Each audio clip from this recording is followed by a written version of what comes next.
이제 이런 경우를 한번 생각해 보죠. 예. 그렇군요. 아예 상속 포기라는 이제 이해상충의 이제 상황 속에서는 인정되지 않는다.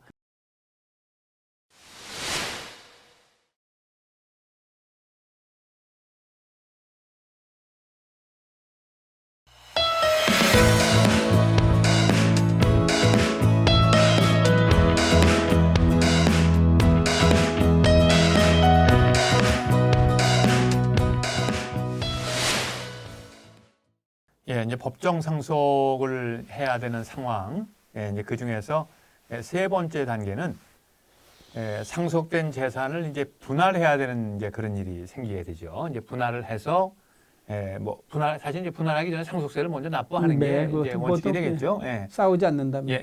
상속세 먼저 납부하고, 그다음에 이제 상속재산 이제 분할하고, 등기가 필요한 그런 재산들은 이제 등기를 해야 되는 그런 절차로 이제 상속 절차가 다 마무리하게 될 텐데요. 자, 우선 그 다른 이제 세션에서 우리가 공부를 했는데요. 제일 먼저 이제 누가 상속 받을 수 있을 건지 받을 것인지 상속인의 풀을 알아야 될 테고요. 상속인들 간의 상속의 우선순위를 이제 우리가 이제 정하는 그런 방법을 익힐 필요가 있겠다. 그 다음에 이제 상속 순위에 따라서 어떤 비율로 재산을 나누는지 이제 비율을 가지고 이제 재산을 이제 결정하는 것, 나누는 재산을 결정하는 것이 두 번째 단계가 되겠고요. 마지막 단계가 요걸 이제 분할하고 상속세를 납부하고 등기하는 그런 단계가 되는데 여기에서는 이제 세 번째 마지막 단계를 좀 살펴보도록 하겠습니다. 자, 우선 상속 재산 분할하는 게 무슨 문제가 되겠느냐? 그게 무슨 큰 문제 있느냐? 근데 제가 생각에는 현업에도 좀 문제가 있을 것 같은데. 많이 일어나죠. 예를 좀 현금 같은 거냐, 그게 딱 1억이 상속 재산이다. 4명이 나눈다. 그럼 딱 2,500만 원씩 나누면 되는데 대부분의 이제 이 상속 재산 분할은 이제 부동산에서 이제 그 부동산이 여러 필지인 경우도 있고 한 필지인 경우도 있고 한 필지인 경우는 과연 어떻게 나누는 서로 좋은 길목을 가지려고 그러니까 상속재산 분할에 그런 항상 분쟁이 일어납니다. 그래서 부동산의 경우도 그렇고 이제 주식의 경우도 그런 문제가 생길 수 있겠네요. 주식 같은 경우는 이제 크게 두 가지죠.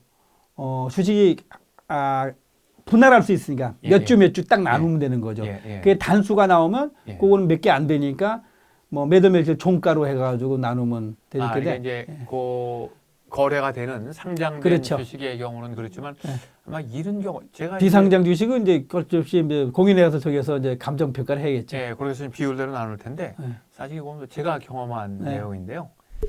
이게 이제 그 회사를 운영하면 경영권의 문제가 생기게 되는 경우가 있어요. 그러니까 이제 나는 회사의 경영권이 중요하다 그러면 이제 비율을 많이 가져야 되잖아요. 주식 비율을.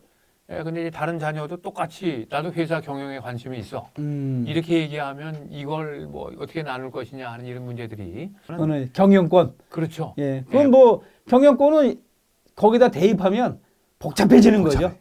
그래서 이제 이 상속재산 분할 문제가 상당히 이제 복잡한 그런 이제 상황으로 이제 가는 이유가 그런 각각의 이해관계가 다르기 때문에 그 일이 생긴다. 그래서 이제 분할을 어떻게 해야 될 것인가 하는 부분들 생각해 보는 게 이제 필요할 텐데요. 자, 우선 법정 상속을 해야 되면 원래 원칙은 그 상속 비율대로 나눠간다 하는 게 기본적인 원칙이죠. 몇 분의 부동산 등기에 보면 상속하게 되면 7분의 3. 그런데 배우자랑 자녀 2명 있다 그러면 배우자가 7분의 3. 자녀들이 7분의 2, 7분 되니까 등기부에 딱 7분의 3, 7분의 2, 7분의 2 이렇게 다 등기가 됩니다. 현물을 7분의 3을 어느 부분을 가질 것인지 이것이 이제 분할의 문제고요. 분할의 문제가 되는 것이죠. 이게 이제 법정 상속인 경우는 그럴 테고요. 유언으로 이제 이 재산 누가 가져라, 이 재산 네가 가져라, 이렇게 다 나누는 거는 얼마든지 가능하죠.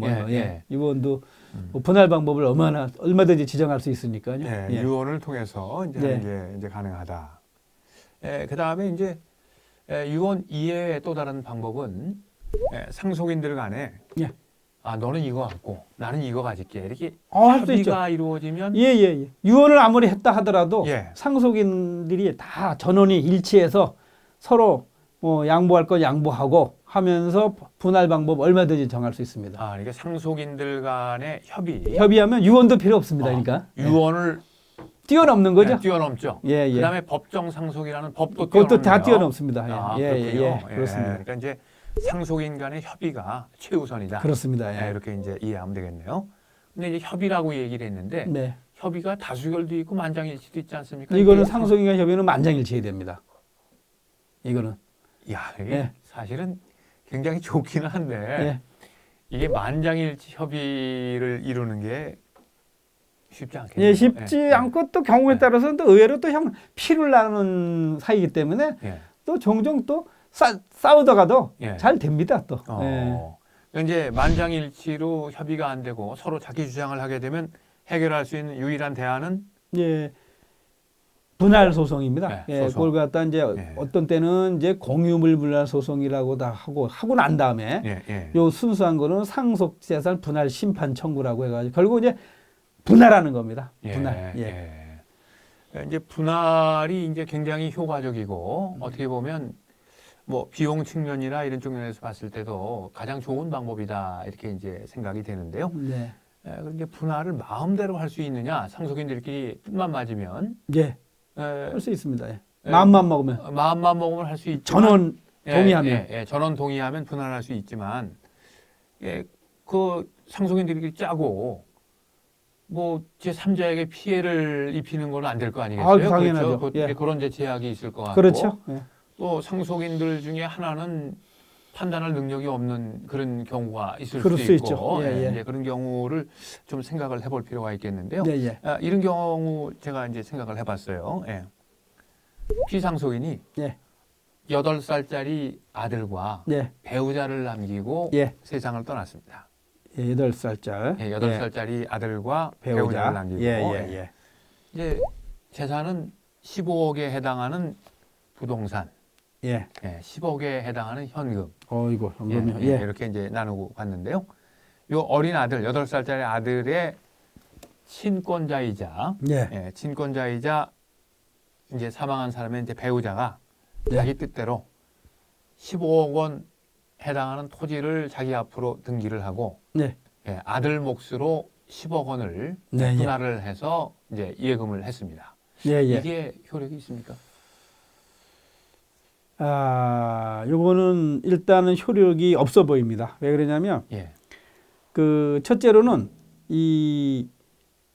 우선 그 8살짜리 아이는 친권자가 물론 엄마이죠. 여기서 엄마이지만은 이렇게 그 이해관계가 있을 때는 그 아무리 친권자를 하더라도 그 자녀를 위한 친권을 행사해야 되는 것이지 자녀와 이해가 상충되는 이런 친권을 행사할 수 없기 때문에 이럴 때는 이렇게 하려면 법원에 이제 특별 대리인을 선임해 가지고 자녀를 위한 특별 대리인을 선임해서 법원에서 선정한 사람 주로 뭐 변호사나 아니면 애의 삼촌이라든가 이런 사람들을 보통 지정합니다.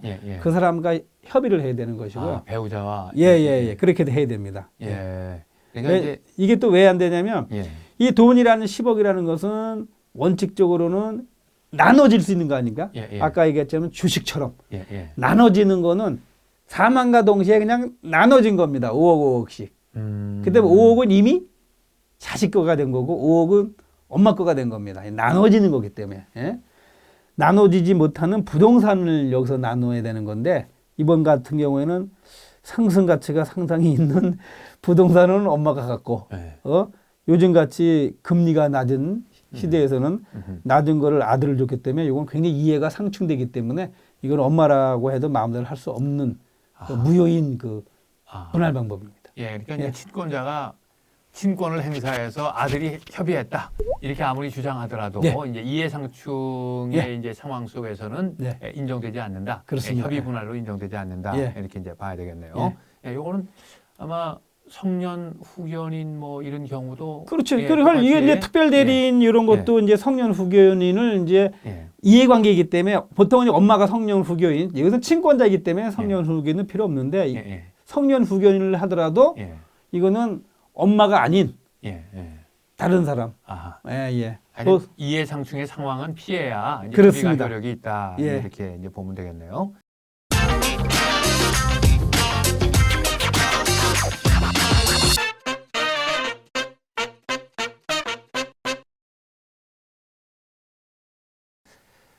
이제 이런 경우를 한번 생각해 보죠. 예. 이제 이거는 이제 아들 하나 딸 하나를 남기고 네.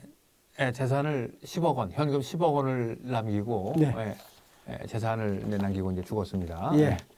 근데 아들 이제, 하나 딸 하나. 아들 하나 딸 하나 네. 현금 10억 원 남겼는데요. 근데 이제 아들이 네. 사업에 실패해갖고 10억 원 빚이 있습니다. 아, 15억은 빚이 있다. 예, 예. 빚이 있어요. 예. 그러니까 아들 입장에 생각하기를 야 이건 내가 상속 받아봐야 결국은 다 빚 갚아야 되는데 예. 그냥 합의해가지고 네가 10억 다 가져라 나 포기하겠다. 예. 이렇게 합의를 했습니다. 협의를 했습니까? 협의를 했습니다. 예. 이렇게 이제 만장일치로 배우자는 없이 사망한 배우자는 거죠? 없이 예. 두 사람이 협의해서 예. 나 하나도 안 가질 테니까 네가 10억 다 가져라. 네. 이 상황에서 이 협의가 효력이 있습니까? 이게 이제 많은 사람들이 이제 실수하는 부분인데요. 예. 이거는 만약에 그런 협의도 유효한 것이고요. 예. 유효하고 만약에 그렇게 협의했으면 예. 원래 이 아들은 5억 상당의 상속권이 있는 것이죠. 예. 이거를 자기 여동생한테 싹 빼돌린 거 아닙니까? 그렇다고 보이네요. 그렇기 때문에 10억 채권을 가진 빚쟁이한테 5억을 빼돌린 기 때문에 이거는 위법합니다. 이걸 갖다 전문 용어로 사회행위라고 하거든요. 예. 그래서 이렇게 하면 안 되고요. 예. 방법이 있습니다. 어떻게 해야 돼요? 이 아들은 예. 법원에 예. 아버지가 돌아가신 지 3개월 이내에 예. 상속 포기서를 제출해서 예. 법원으로부터 상속 포기 결정을 받으면 예. 자기는 아예 처음부터 상속인이 안 된 거로 됩니다. 그러면 딸 한 명이 상속인이 된 겁니다. 이건 빼돌린 것이 아니라 나는 상속인으로서 아예 처음부터 상속인의 지위가 아니기 때문에 이거는 자기가 빚을 안 갚아도 됩니다. 그래서 이럴 경우에는 여동생하고 상속재산 분할 협의로 다 준다는 거 하지 말고 반드시 상속 포기를 해야 됩니다. 예. 이제 하신 말씀이 이거네요. 이제 이 상속재산을 협의를 통해서 여동생에게 다 주기로 한다는 협의 자체가 무효인 건 아니고, 그건 유효하지만 채권자가 이 사실을 알고 이제 사행위로 해서 그 조선 5억 원 내놔라 이렇게 얘기하면 줄 수밖에 없는 그런 상황이 된다. 이렇게 되는 것이고, 뭐 이제 아들의 입장에서 더 좋은 방법은 아예 상속 포기를 하는 그런 방법을 가정법원에 상속 포기서를 제출하는 거예요. 이제 상속 포기하는 그런 방법으로 택할 수 있다 이렇게 보는 것이죠. 그러니까 이제 우리가 이 상속 재산을 이제 분할할 때, 뭐 유언을 통해서 분할할 수도 있지만 또 유언이 없는 경우에는 이제 법정 상속분에 따라서 이제 분할이 되는데 그 이외에 이제 상속인들 간의 협의를 통해서 상속 재산이 이제 얼마든지 이제 분할할 수 있다. 이제 분할을 이제 하는 방법들을 생각을 해봤고요. 그다음에 이제 등기를 해야 되는 그런 이제 재산의 경우에는 상속받은 다음에 상속 등기를 해야 되잖아요. 상속 등기를 해야 될 경우 혹시 뭐 주의를 해야 될 점들 뭐 이런 것들이 있을까요? 우리가 일단은 이 상속인 중에서 지분이 많은 사람이 지분이 적게 준 사람에게 그 양보를 해가지고 이제 원래 나는 3분의 1을 받아야 되는데 나는 넉넉하니까 동생들한테 많이 주고 나는 10분의 1만 갖고 너네들 둘이 좀 많이 가져라. 이렇게 되면 우리가 보통 그걸 증여라고 하는데 이 협의 분할에서는 증여가 안 된다고 하는 게 원래 그 왜 피상속 어머니나 아버지의 재산을 가져가는 거기 때문에 증여를 안 봅니다. 그래서 그런데 이제 일단 등기해 놓고 예컨대 그 법정 상속분대로 뭐 7분의 3, 7분의 2, 7분의 2 이렇게 등기해 놓고 나서 이제 다시 협의 분할로 해서 난 10분의 1만 갖고 너네들 가져라 이러면 그때는 이제 중고기 때문에 아하. 이제 증여세가 발생합니다. 아. 그래서 상속 등기를 하기 전에 예. 협의 분할을 해서 예. 등기를 하게 되면 이제 증여세 예. 문제는 발생하지 않습니다. 예. 예. 아, 이게 굉장히 중요한 팁이네요. 네. 예, 이제 대개 이제 사람들이 이제 우리 이제 공부했던 대로 상속인들 간의 협의가 우선한다. 네. 이렇게 있으니까 우선 뭐 시간도 없고 정신없고 그러니까 우선 일단 법정 상속 비율대로 등기해 놓고 우리 비율한 내용대로 다시 조정하면 될 거다 이렇게 생각하는데 그런 예, 분이 그러면- 있습니다. 예, 예, 예. 있습니다. 예, 예. 그렇게 되면 이제 상속 이제 증여세 문제가 문제가 생긴다. 예, 이제 예, 예. 발생한다. 예, 그러니까 그다음에 또 등록도 내야죠. 예, 뭐 그만큼 줬으니까 취득세, 또 등록세를 내야죠. 취득세 내야 되고, 예. 예, 그러니까 이제 세금 문제가 이제 많이 네. 발생할 가능성이 높다. 예, 그러니까 이제 부모님이 돌아가셨어도 네. 예, 자녀들 간에 서로 이제 머리를 맞대고 네. 어떻게 하면 가장 좋은 해결 방법을 그렇죠. 찾을 수 있을 예. 것인가, 이렇게 이제 화기 있게 예, 이렇게 예. 이제 의논하는 것이 가장 좋은 방법이 될 수 있겠다 이제 생각을 하고요. 그다음에 이제 또 이런 경우 협의해놓고 나중에 딴소리하는 상속인이 있을 수도 있잖아요. 그렇죠. 예, 그걸 막으려면 어떻게 해야 됩니까? 막을 필요도 없죠. 왜냐하면 예. 협의 우리가 실무적으로 협의 분할할 때 예. 거기다 다 그 요건을 씁니다. 다 요건을 써가지고 거기에 인감증명서 다 첨부하고 다 해가지고 그걸 갖다가 이 법원과 등기소에 내기 때문에 나중에 딴소리를 못 합니다. 근데 내 딴소리 하고 싶다. 나는 사실 양보를 한 거는 진심이 아니라 나중에 좀 되찾을 생각이었다 그러면 별도로 하나 각서를 받아야겠죠. 네, 그러니까 이제 결국 이 상속인들 간의 협의 분할은 반드시 이제 문서로 해야지 그렇죠. 이제 의미가 있다. 이제 그런 얘기네요. 예. 그러니까 이제 뭐 상속인들 간에 모여서 말로 너 얼마 갖고 내가 얼마 갖고 이렇게 해서는 나중에 딴소리 나올 가능성이 있기 때문에 법률적으로는 그거는 협의분이라고 하지 않습니다. 협의분할은 문서로서 다 정확하게 인적사항 기재하고 재산 목록 다 적고 거기에 임금증명 첨부하고 등기소에 제출해야 그걸 협의분할이라 합니다. 협의분할이다. 통상적으로. 이렇게 이제 이해를 하면 되겠네요. 자, 이제 우리가 이제 상속재산 어떻게 분할할 것인가 하는 내용 이제 우리가 살펴봤습니다. 특별히 이제 상속인들 간의 협의 분할이라고 하는 방법을 중점적으로 생각해 봤는데요. 가능하면 뭐 서로 소송해서 뭐 싸우기보다는 상속인들 간에 협의를 통해서 원만하게 해결할 수 있는 방법이 있으니까 이 방법을 잘 이해하고 택할 수 있으면 도움이 되겠다 이렇게 생각이 되네요.